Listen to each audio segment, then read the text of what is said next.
جشن حضرت سیدنا علی رضی اللہ تعالیٰ عنہ و 11ویں شریف حضرت غوث اعظم دستگیر رحمۃ اللہ علیہ کا مولانا سید اسرار حسین قادری سہیل کی قیامگاہ ٹولی چوکی میں انعقاد عمل میں آیا۔ اس میں شہر کے علاوہ دوسرے شہروں سے بھی علماء اکرام مشائخ نظام نے شرکت کی۔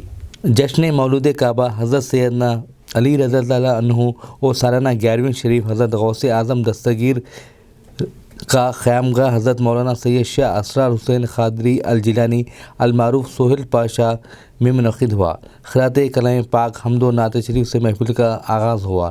اس جشن میں دونوں شہروں کے علاوہ ہندوستان کے دوسرے شہروں سے بھی علماء اکرام، مشائخ نظام، مریدین و خدمت مندوں کی کثیر تعداد موجود تھی۔